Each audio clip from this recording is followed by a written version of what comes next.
My husband and my best friend had an affair. I pretended to be a room attendant to catch them. My life, as I knew it, was unremarkably happy, a sentiment that, though plain, encapsulated all I held dear. I had managed to build a family, one that, against odds and through challenges, felt both complete and complex in its everyday normalcy. My husband James, a charming and spirited man of 39, stood at the center of my universe. Our journey together hadn't been straightforward or easy. He had come into our marriage with baggage. A son from his previous marriage and a past tangled with unresolved issues that led to his divorce. His ex-wife had struggled with personal demons, leaving James to shield their son Lucas from the fallout. When James and I married 7 years ago, I welcomed both into my life with open arms, embracing Lucas as my own. Now 9, Lucas had grown into a thoughtful, quiet boy whose moments of laughter were both rare and precious. Lucas lived with us full-time, his presence a constant reminder of the life James had before me and a life I had willingly stepped into. I treated Lucas with all the affection and care I would my own flesh and blood, and in many ways, he was just that, to me. Our bond was strong, despite the initial adjustment and the invisible lines that blended and blurred over time. Then, 3 years after marrying James, we welcomed another boy into our world, Ethan. Ethan, with his father's eyes. And an infectious smile was a living testament to the happiness and love James and I shared. At 5 years old, Ethan was the light of our household, often pulling Lucas into his childish games, which Lucas indulged with a patience that was beyond his years. Our life in a cozy, suburban neighborhood was filled with the typical hustle and bustle of family activities, school events, weekend soccer games, and family dinners that were noisy with chatter and laughter. James, with his job that often put him in the public eye locally, was a well-known figure in our community.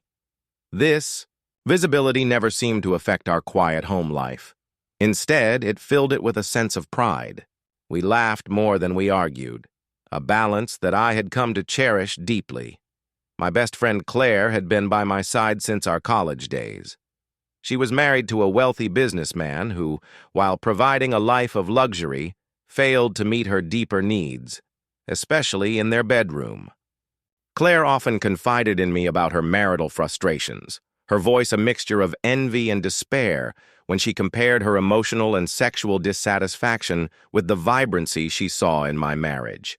She was always there, a fixture in my life, sharing everything with me as I did with her. Despite her personal discontent, Claire's frequent visits and our daily conversations never hinted at anything amiss. She was Auntie Claire to my boys, a role she relished despite her own lack of desire for children.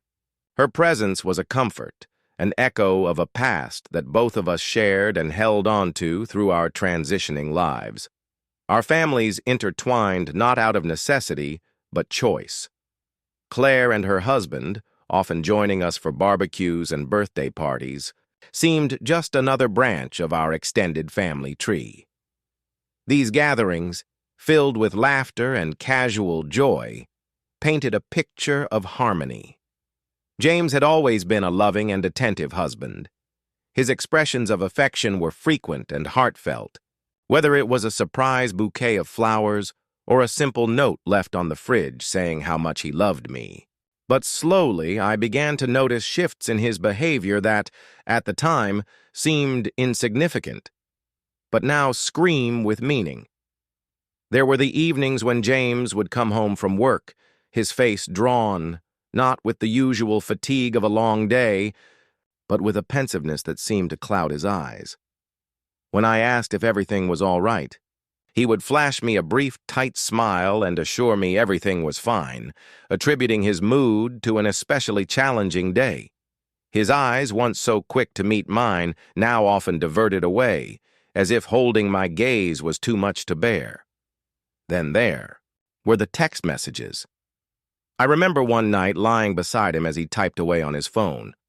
I glanced over, curious about who he was texting so late. He quickly angled the screen away and said it was just a work email he had to respond to urgently. His expression was too calm, practiced, and it prickled my senses with unease, but I pushed those feelings away, chastising myself for being overly suspicious. With Claire, the changes were even more pronounced, though cloaked in subtleties that only in retrospect reveal their true weight. She had always been open and vibrant, sharing every detail of her life with an almost brutal honesty. But as the months passed, her vivacity dimmed. She became more reserved, her laughter less frequent, and her visits shorter. When she did come, over. Her smile didn't quite reach her eyes, and there was a hesitation in her actions, as if she were constantly on the verge of saying something more but thought better of it. I remember one particular afternoon when Claire and I had met for lunch. She seemed unusually distracted, her eyes flicking to her phone every few minutes. I had jokingly asked if she had a secret lover she was keeping for me. She had laughed it off, but there was a flash of something in her expression, a flicker of guilt, perhaps, that made me pause. But then she quickly changed the subject, gushing about a new restaurant she wanted us to try, and the moment passed. Our conversations, once filled with earnest depth, had taken on a superficial quality. She asked about my life, my family, but it was as if she was going through the motions. I shared stories of James and the kids, unaware that each word might be a sting to her conscience. Looking back, I can almost pinpoint the exact moments when her discomfort was most palpable, especially when I talked about Jameis with affection and pride. One evening, the four of us, Jameis, Claire, her husband, and I had dinner at our place. I noticed how Claire's laughter seemed forced, how she and Jameis accidentally exchanged looks that they both quickly smothered. It was as if they were both in a play, each performing their part, but with a falter here and there that only a discerning eye would catch. After they left that night, the air felt charged, heavy with unspoken words and unasked questions. James was unusually quiet, retreating into a shell that I couldn't seem to penetrate. When I asked if he was okay, he brushed it off, mumbling something about being tired, but his eyes avoided mine, and there was a tension in his jaw that hadn't been there earlier. These signs, these tiny cracks in the facade of our daily lives, were there, forming a pattern I only now fully see. The pain of realizing that not only was my husband unfaithful, but that my best friend was his accomplice, cuts deeper than anything I've ever felt. It shakes the very foundation of what I believed my life to be, leaving me to wonder how I missed the signs when they were so clearly there, painting a picture of betrayal right before my eyes. The day I discovered the devastating truth about my husband and my best friend Claire started like any other. It was a sunny Tuesday, and I was busy organizing the house while Ethan played in the living room. My phone buzzed with the arrival of a message. Expecting it to be a reminder or a message from a family member, I checked it casually, but what I saw was neither. It was an anonymous text, simply stating a hotel name and room number. The sender was unknown, and my heart sank with a dreadful premonition. Confusion and fear mingled with a sharp sting of betrayal as I read and reread the message. Why would someone send me this? Was it a mistake? Or was it something more sinister? Despite every rational part of me screaming to dismiss it, the seed of doubt had been planted. I needed to know the truth. I arranged for my neighbor to watch Ethan, giving some vague excuse about an unexpected errand. My hands shook as I drove. To the hotel, the address burning in my mind with every mile that passed. As I parked the car, my breaths were short, each one heavier than the last. I walked to the room, my legs feeling like they could give out at any moment. Standing outside the door, I hesitated. The fear of what I might find on the other side gripped me, but I had to know. I mustered all the courage I had left and knocked, softly. "Come in. Why are you taking so long? Help me clean up my spilled wine. a familiar voice called from inside. It was Claire's voice, casual and irritated. My heart pounded against my chest as I pushed the door open, feigning the role of a hotel employee. The scene before me was like a still from a nightmare. My husband, James, was out on the balcony, his back to the room, seemingly caught up in a phone call. Claire was sprawled on the bed, a glass of wine tipped over on the bedside table, its contents staining the crisp white sheets. I bent down, pretending to clean up, my hands trembling, as I grasped the cloth. Claire continued to talk, unaware of who I really was. "You know, he's the only one who can satisfy me," she said, a moan of contentment lacing her voice as she referred to my husband. "I've always been so jealous of her, living such a perfect life," she added bitterly. I froze, the cloth in my hand forgotten.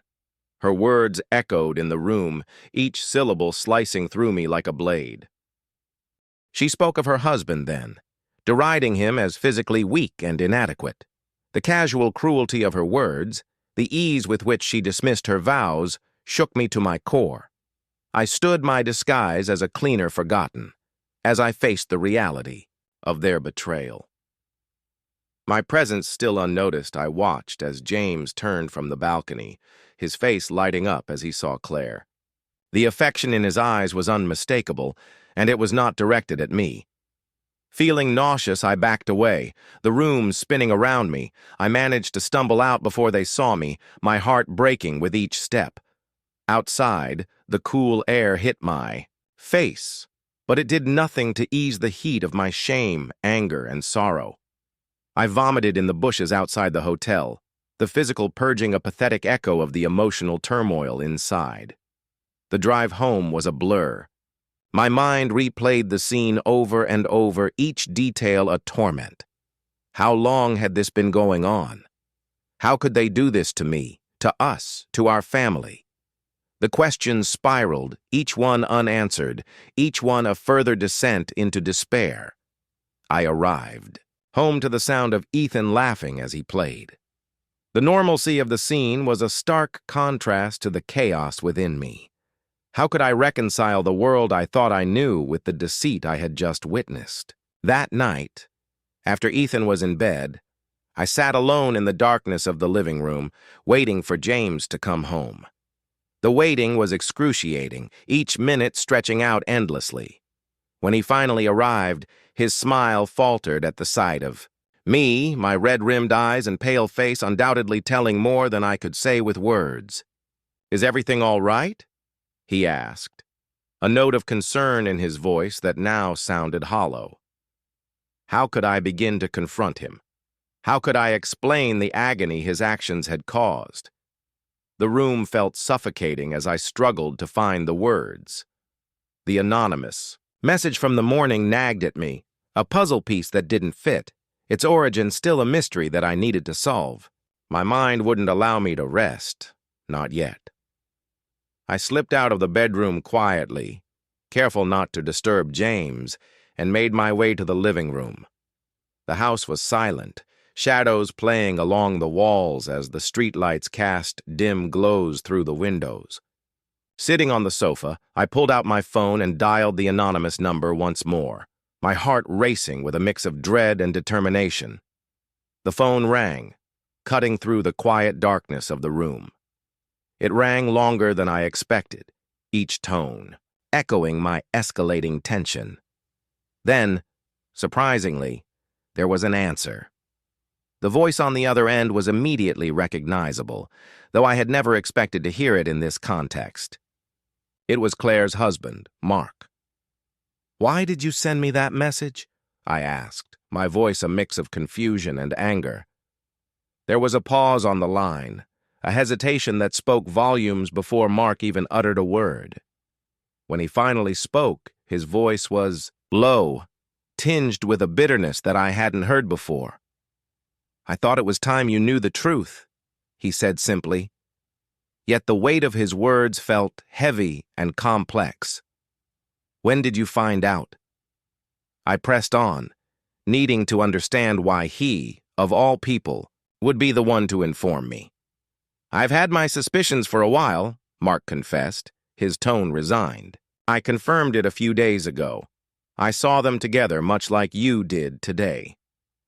The revelation stung. It wasn't just the betrayal, it was the casualness of their deceit, how it seemed to unravel so easily to those looking closely enough. "Why tell me this way? Why not confront Claire or even James?" I asked, my voice cracking with the strain of the day's emotions. Mark sighed, a sound of deep weariness traveling through the line. "Because Claire has never been honest with me. Not really. I knew she married me for my money, but I thought maybe there was something more eventually. I wanted to hurt her the way she hurt me, by ripping apart the facade she's been living with you, with everyone." His words revealed a pain and a vindictiveness that made me shudder. It was a retaliation meant to wound deeply, indiscriminately. "But did you think about how this would affect me? My family?" I asked, my voice barely above a whisper, my grip tightening around the phone. "I did," he admitted, and his voice softened slightly. "And I'm sorry for the collateral damage. I didn't want to hurt you or your kids. You deserve better than this. All of you do.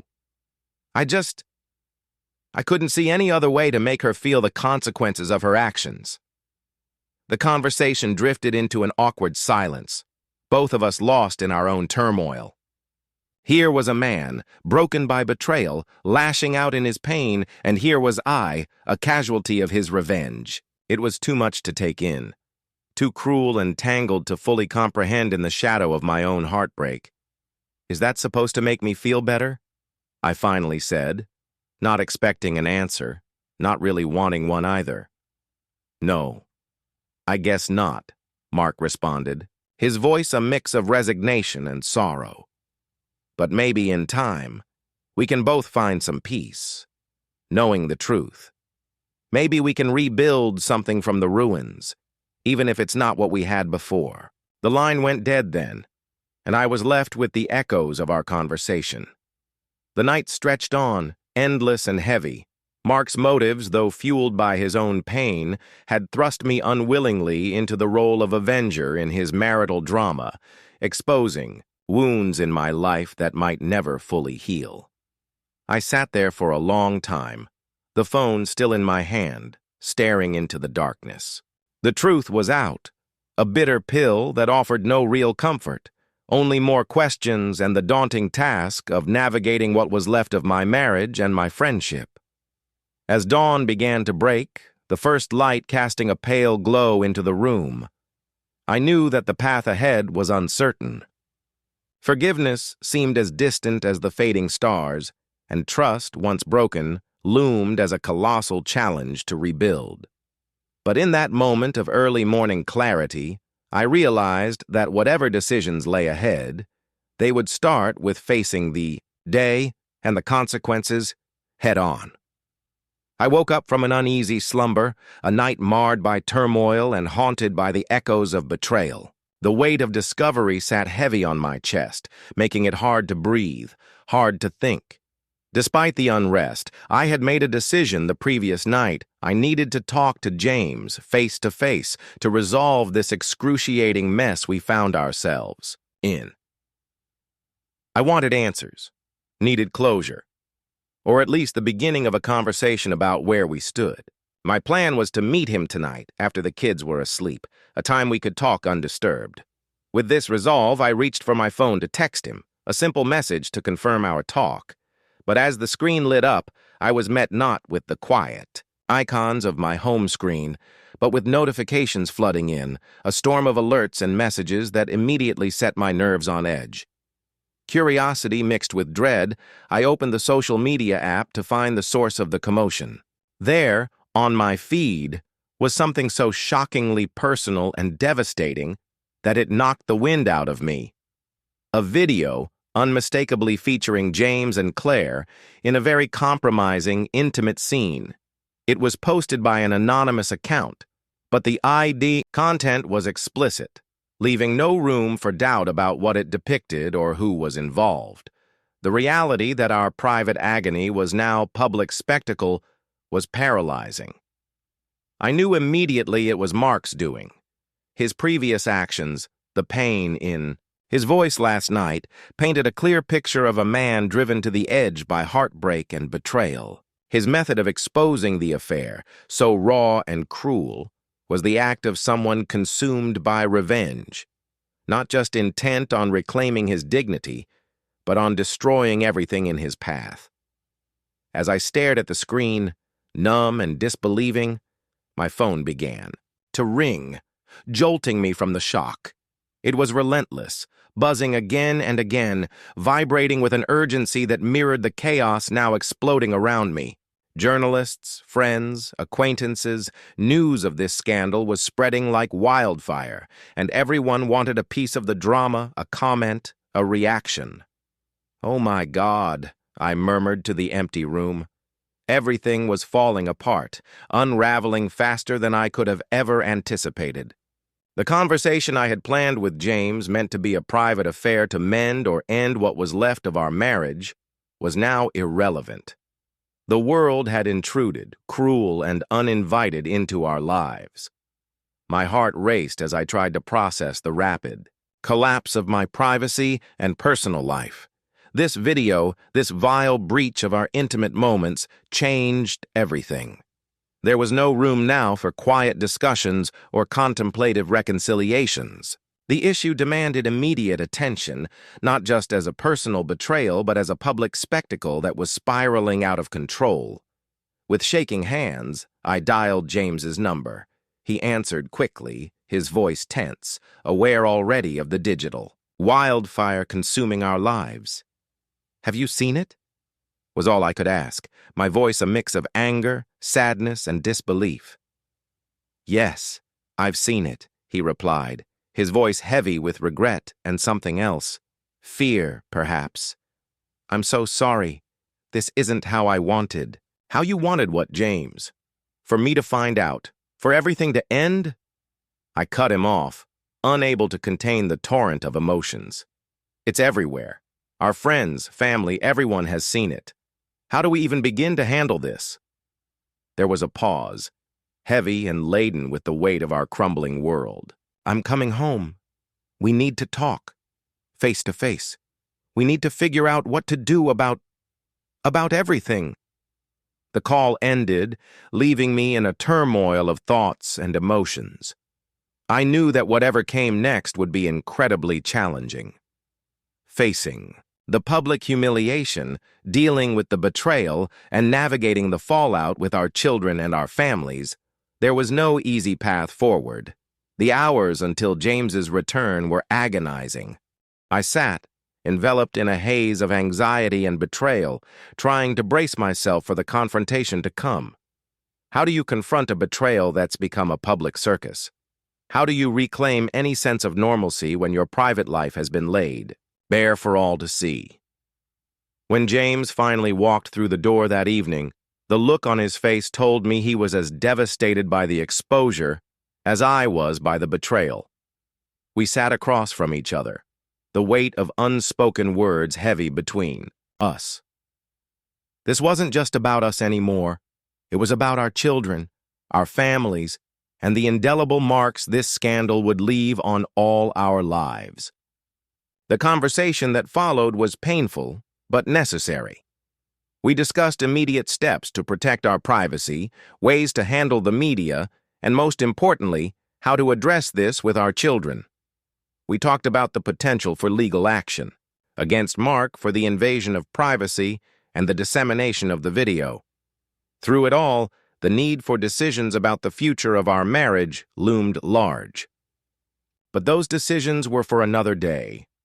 Right now, we needed to manage the crisis at hand, to protect our family from further fallout, and to begin the arduous process of healing, whatever that might look like. After James had come home and we'd begun to tentatively address the fallout from the scandal that was now openly unfolding, I knew there was one more call I needed to make. Despite the raw emotions and the deep sense of betrayal, I needed to contact Mark. The urgency to protect what little remained of our family's privacy propelled me into action. I found a quiet corner in the chaos of our home, my hands trembling as I dialed Mark's number. The phone rang, each tone echoing in the emptiness of the room, magnifying my anxiety. When he finally answered, his voice was cold, distant. "Mark, please," I started, my voice pleading, "you have to take down the video. Think about my sons. Think about what this will do to them if they see it." There was a pause on the other end of the line. I could almost hear him weighing his options, his breath a soft but audible intake.